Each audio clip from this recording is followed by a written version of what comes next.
Hey, I'm Jonah of Doughboy Blades, and today I'm going to talk to you about the design of the mini beekeeper. I made the very first beekeeper many years ago, and I actually made it as a gift from my dad. And I was trying to make a knife, as I was sitting down to sketch this knife, I was trying to make a knife that would be useful in a variety of situations. This isn't that knife, but this is a knife that came pretty soon after. I'll show you the actual knife. It's with my dad right now, and obviously it's his. But it looked a little bit like this, and this is the full-size beekeeper nowadays compared to kind of the old design. You can see it's changed a little bit over time as I've refined it. But I realized that as I made that first knife for him, and as he used it, that design, that very simple design, had a lot of merit and ended up being really useful in a bunch of different situations. My parents are beekeepers, and my dad actually used that knife that I gave him as a hive tool to separate the top bars and to beekeep. And so that's how it got its name. And that was the first knife that basically sparked the entire beekeeper lineup, from micro, mini, full size, XL, and then the short sword is called the Sting. So that first knife basically sparked all of that. And the second knife to come in the lineup was the mini beekeeper. I realized, okay, that's a cool design. What if I pared down that shape and made it a usable everyday carry knife? So that was really my goal when I was designing the mini beekeeper. It was, how can I make the best everyday carry knife? And I didn't say best everyday carry fixed blade. I said best everyday carry knife because for me, my ideal everyday carry knife is a fixed blade. There are a few things that I want out of my everyday carry knife. If I'm going to carry one knife on me, I need it to do a variety of tasks, including simple everyday tasks, breaking down boxes, getting splinters out, stuff like that. But I also need it to be hard use and useful in a self-defense situation. If I'm going to carry one knife, it should be all of those things. And that's where the challenge started. I wrote some notes down, and I'm going to try and keep this video nice and concise so that you actually get value from it. I can talk about this for a long time, and I tend to ramble, so I'm going to try and not to do that, but bear with me. I'm not super good at talking to camera yet, but basically there are a couple different categories that kind of influence the design of each specific feature. So the categories are everyday carry. And what that means to me is a knife that you can put in your pocket and use for all the tasks that you need a knife for during the day, but it's comfortable to carry, it's easy to carry, it's easily accessible. The second category is hard use. For me, a good metric for this is can the knife comfortably baton wood? So that's something that a lot of knives can do, but can it do it confidently? Can you do it really easily, with confidence that your tool is not going to break? And then the third category is self-defense, and the fourth category is serviceability. How easily can you service this knife when it needs an edge touch-up, or just servicing it in general too. There's a little bit of rust on it. How easily can you take care of that tool? And we can't talk about design, especially of knives, without talking about trade-offs. Every decision comes with a trade-off, and so I'm going to try and talk about these features in this specific knife and reference back to those main four categories and talk about the trade-offs. And some decisions aren't actually trade-offs. Some are okay, this choice is actually good for this category and this category, but there are a lot of trade-offs. So and keep in mind that I'm designing this knife to be my perfect everyday carry, so that's kind of the frame of mind for me, and trying to keep things as simple as possible. So those are kind of the foundational design principles going into this. And then let's get right into the features. So I'm going to start with the grip. So this was a really good starting point for me because I knew what the general shape of this was going to be, but I needed to shrink that down and make it a good size. I needed a grip that I could get a full grip on. So 4 fingers in every grip position. So that's forward grip, front, reverse grip, regular, blade towards you. I needed to get a full grip and a confident grip in each of those positions. but I didn't want to extend the grip farther than that because that would inhibit the carryability and the comfort in carrying this knife. So I settled on this length right here. For reference, I'm 6'5", but I have long fingers, but I don't have like especially big hands. I have fairly average hands. I wear an XL glove, but that's mostly because of my finger length. So I found that most people can achieve a good grip on this. And for reference, I carry a Glock 19 as my handgun, and I use a Gen 4, and the finger grooves in that Gen 4 fit in my hand perfectly. So that's kind of a general reference that a lot of you might be familiar with. As far as the shape goes, so it needed to be that big so that I could use it with confidence, but also carry it easily. So the shape, I have done different rear shapes of the rear, but I prefer the rounded because it gives you, one, it's like if that's sticking out of your pocket or it's like in your waistband, that's not digging into. There's no sharp points on this. And it does give you something to hit on if you ever needed to. But it's just, I like the aesthetics of it. And when it's sticking out of your pocket, you know, if this is like, you know, if that's only sticking out of your pocket that much, that's not a very aggressive shape. So it kind of makes it easier to carry this knife in a bigger variety of situations without it being like obvious that this is like, you know, because certain people in certain situations are kind of weird about knives. So having a knife that doesn't look super aggressive in your pocket may be advantageous to you. The other thing about the grip is I wanted this finger choil. Part of it, there's a couple reasons. One of them is for reference. So whenever I feel, even if I'm blindfolded, if I feel that groove, I know that that's where my edge is. So if I can, you know, I can hold this with my eyes closed and know exactly how my edge is oriented without thinking about it. And the other thing is I wanted a finger stop, basically. So if I'm going to stab this into a piece of wood, you know, I don't want my hand sliding down that blade onto the blade. So having that finger stop there was essential for me, but it also serves as an index point. Let's see, and then we have, so the texture. So I offer this in a couple different textures, or just two, I guess. But we have the large rock texture with these bigger kind of scallops in it. So that's a little bit less aggressive. It also looks a little less aggressive in your pocket if that's something that you care about. And then I have the small rock texture, which is a little bit more aggressive and gives you the best grip that I offer, basically. So if you're going to be in a situation where you want maximum grip, go with the small rock texture. It's also not too rough to carry like inside the waistband against your body. I carry, this is my personal mini beekeeper right here. It's small rock texture.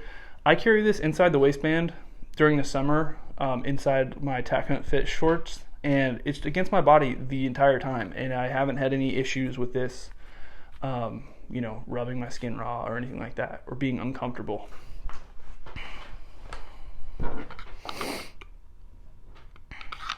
Okay, and as far as handle material, I use G10 and micarta. Mostly G10. I really like using that material. It looks great. It's super durable.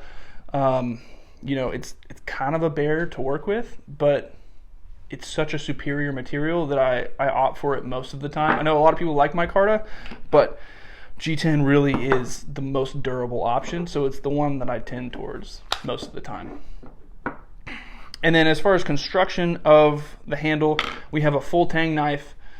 This is a view of it without the scales on it. So you can see we've got some small holes. We got a little bit of lightning back here, but for the most part, you have solid metal the entire way.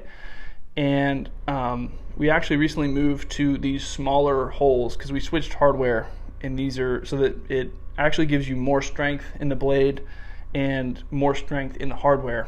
But that bolt-on construction is really nice for me. I don't like messing with glue.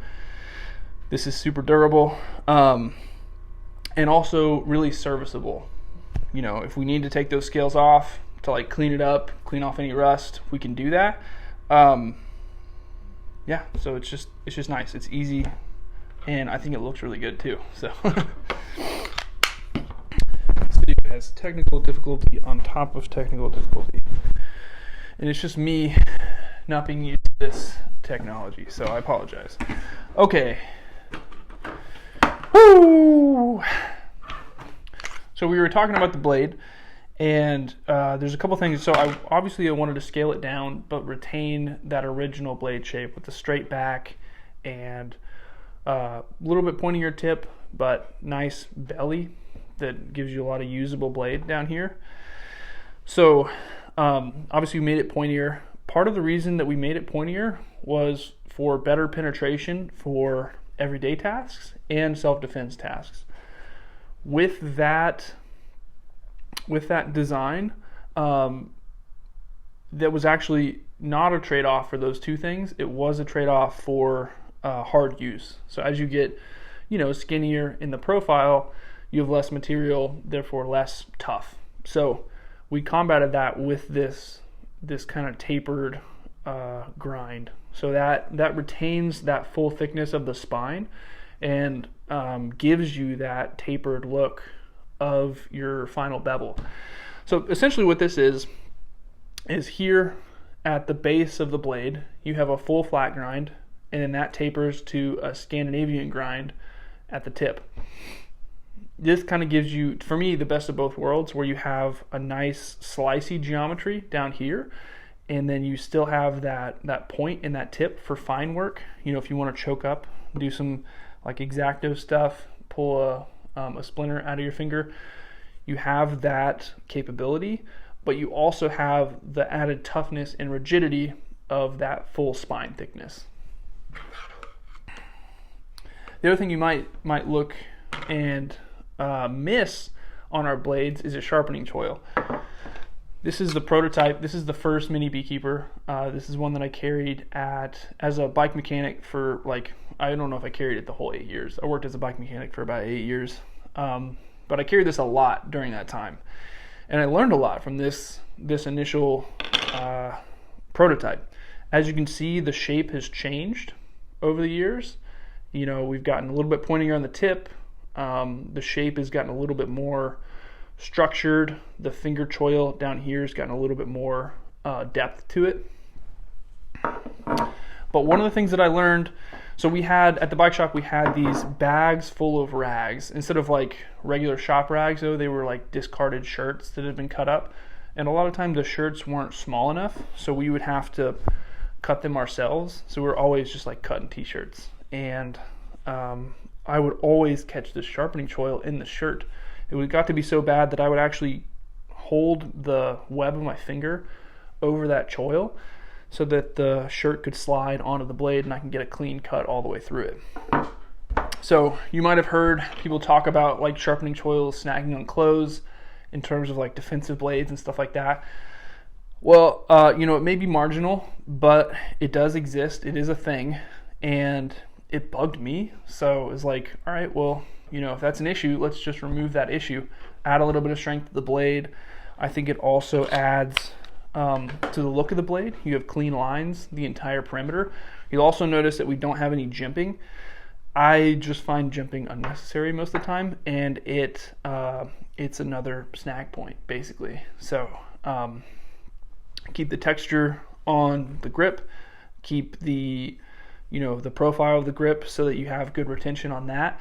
And I've never missed jimping basically. So I also think it keeps the blade looking clean, keeps it stronger. So there's a couple, for me, the loss of jimping is not a trade-off, but it might be for some of you out there. But just know that you gain some stuff when you remove the jimping. Let's move on to material choices. So as far as steel choices, we like to stick with tried and true super tough steels. So for high carbon, we used to use a lot of 1084. We use a lot of 52100 and EDC V2 now. Both those steels are super tough and easier to work with. They can get a super sharp edge. As far as stainless goes, we use AEBL and Nitro V, and similar thing there. We have a high toughness steel that's easy to maintain. So kind of giving you an option for both. I've really started liking the stainless stuff. I like working with it. I like using it. You get a little bit more edge retention from that stuff, but it's still easy enough to sharpen. So depending on your use case, depending on your environment, choose what you like best. But we always, with these knives in particular, we're going to maximize toughness there. And the part about sharpenability is really important to me, because I want people to be able to maintain their tools even with basic sharpening stuff wherever they are. So if you're out backpacking, if you're hunting, even if you're just working a desk job and you notice that your knife is dull, I want you to be able to maintain that edge and get back to razor sharp easily, instead of having to use like specialized tools or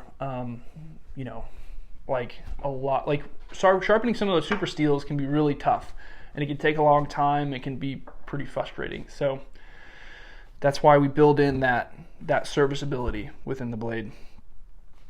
Next, let's talk about the sheath. The sheath is a big part of knife design, and with this particular design, it's crucial. So the sheath needs to do two things. It needs to retain the knife and protect the knife, while also protecting you from the knife while it's in the sheath.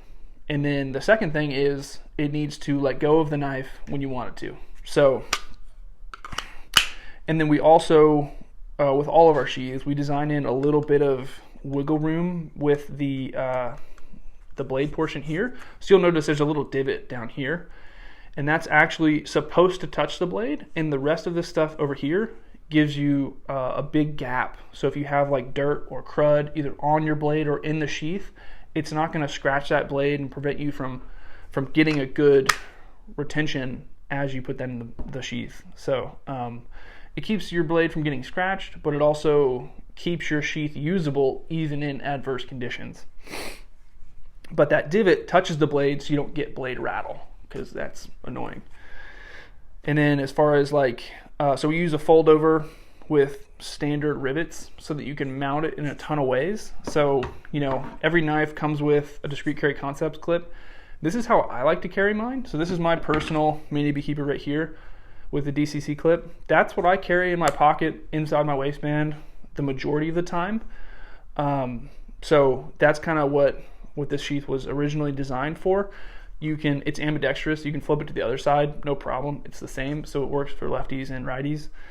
And then we have some built-in retention here. So this is like kind of the standard setting. If you wanted to carry this, like maybe like on a backpack or somewhere where you want it to really be locked in, you can move all that retention hardware to this outer set of holes and really tighten that down, and it's going to be really locked in there. So, using the knife with like stuff like tech locks, with paracord, with soft loops, we wanted one sheath that could adapt to a bunch of different situations, but also be low profile, so that when you carry it inside the waistband, inside your pocket, it's not bulky, it's streamlined, it's not getting in your way. Because when you're not using the sheath, when the knife is out, and you don't want that sheath to be in your way, basically. Another thing about the sheath is we use 0.08 inch Kydex, which is a little bit thicker than what's kind of standard. 0.06 is kind of standard. Even on a smaller knife like this, we use 0.8 Kydex. It's a little bit more rigid, a little bit tougher. It's just, kind of why not sort of thing. We really like it, but yeah, that's a standard mini Beekeeper sheath. But I know that a lot of people really like to carry stuff deeper in their pocket. That's why we made the deep carry sheath. So you can take that out of your standard sheath, pop it in your deep carry sheath. This is ambidextrous, so you can flip that knife around, sits in there. And the construction of this is a little bit different. We use shock cord instead of rivets on the outside. And this allows us to make the clip interchangeable. So if you snag your clip on something and you need to replace it, you can just undo this sheath and replace it. So if you want to undo it to clean it, whatever, you can also adjust the shock cord to be tighter or looser depending on what kind of feel you want. But then here we call it a deep carry sheath, even though we have a fair amount of handle sticking out. That's so you can still index your knife, pull it out, and go to work. But it does sit far deeper in your pocket, and this is a much more if you're used to carrying a pocket knife, this is probably going to feel much more like carrying a pocket knife because it doesn't sit that high out of your pocket. So, you know, kind of working on creating an ecosystem around the mini beekeeper, because we've found that it's a really solid shape, it's a really solid knife, and we wanted to like expand the people who can use it. I think, you know, with the combination of these two sheaths, that gives you a ton of different ways to carry it. I'm going to do a video on specifically ways to carry and mount the mini beekeeper in another video. There's a lot of options, there's a lot of little tricks that I've learned over the years, and a lot of things that I've seen other people do that you know, this video is already pretty long, so I need to make that a separate video. But talking about ecosystem, we made the G10 mini beekeeper. So this is made out of the same material as the handles of the steel knives. This is a self-defense tool that's non-metallic. It's just designed to get places that steel knives can't. It's not useful in like an everyday situation. It has an edge, but not like a knife edge, not something that you could use to like open boxes repeatedly and stuff like that. So this is really just a self-defense tool that gets places that steel things can't. When I ship them, they come with, so this is a Garrett one, it's metal detector. They ship with this little red tag and some metal hardware. So that's with the metal hardware removed. Metal hardware. So technically, I don't ship non-metallic knives. I ship knives that are detectable with metal detectors. If you wanted to remove that metal, that's your choice. As always, the laws where you live are your responsibility, not mine.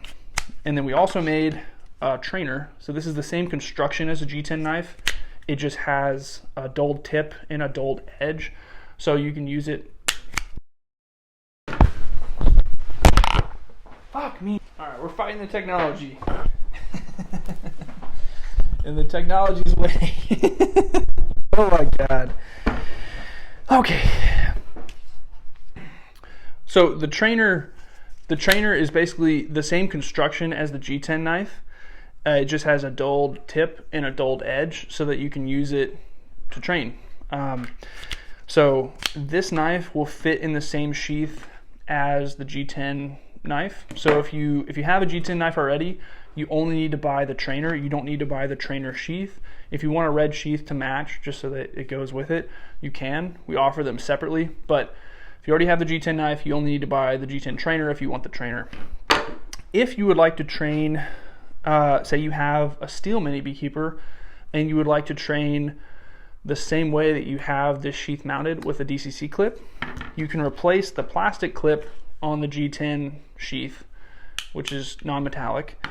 You can replace that with a Discreet Carry Concepts Mod 5.1, and that's going to fit the right size, and it's going to be analogous to the way that the steel knife is set up.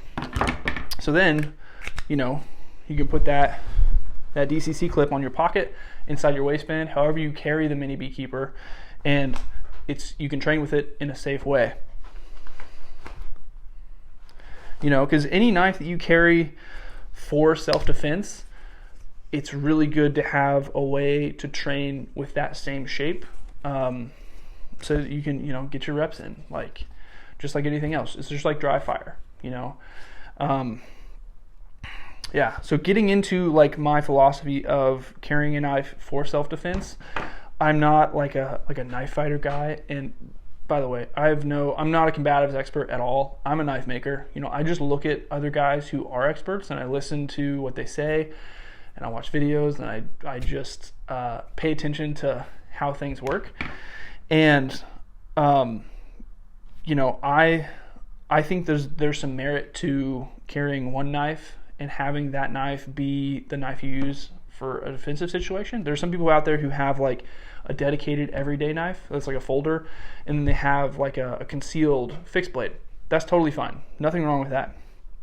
You know, that's probably too much for some people. Like for me in the summer, I'm only going to carry one knife. Like it's too hot. I'm not going to do it. So I use the same knife for regular tasks as I do for self-defense if I needed to use it in that way. But I'm not at all proposing like, you know, the knife is like the ultimate tool for self-defense. That's the gun. and really it's situational awareness and de-escalation tactics. So I'm not a trainer. I'm not here to give you advice. These are just my 2 cents on the topic. Craig Douglas is a fantastic expert in this subject, and he talks about using a knife as a tool in close quarters. Say you're fighting in a car, you're fighting in an elevator, you can't run, and sometimes you can't access your gun. Maybe the person puts a hand on the gun too, and you can't get out of the holster. It's like you can use the knife to fight to a better position, to fight to the gun, sort of thing. So, it's not like I'm not a guy who's like practicing like knife stuff. The knife is like very simple. Take it out, use it. If somebody has a knife and you can't get away from it, control the knife, use your tool, take their back. But if you want like tactical advice, go to one of those guys. Go to like Ian of Rune Nation, go to Craig Douglas of Shibworks. Those are the guys who have put in the hours and actually know what they're talking about. I'm just here to listen to what those guys say and try and make tools that work well with humans and in those environments. So that's kind of my 2 cents on and so for me, having one knife on me where it's like that's the knife that I use all the time, I think there is some merit to having that knife be the knife that you use for self-defense, because you're getting all those reps in throughout the day. You're creating those neural pathways, you're creating that muscle memory, so that if something did happen, you don't have to like think like, oh, like that's where my knife is. It's a natural thing, and you're getting your reps in throughout the day without even thinking about it, because you're just like, oh, I'm using my knife to cut this box, I'm using my knife to peel this apple, whatever. I don't know if you peel apples with a knife. Whatever you normally do with a knife, like your hand just goes there. If it's under your shirt, you can get to it easily because you're used to getting to it to cut open regular stuff during the day. Anyways, that's my 2 cents, and kind of like how I approached the design of this. I hope you found that entertaining. I hope you found that valuable. If you have any questions about the design, or if you have any questions about anything that I said, let me know in the comments. And if you enjoyed this video, if you got any value from this content, please consider liking or subscribing. And I'm going to be doing a more in-depth video on carry methods, like a deeper dive into all the different solutions that I've found. And then I'm also going to do another video on G10 knives, how to carry these, because the way that you carry and use these is a little bit different than regular knives. So I'll be doing an in-depth video on that stuff as well. So thank you so much for watching. I'm Jonah with Doughboy Blades. Thanks.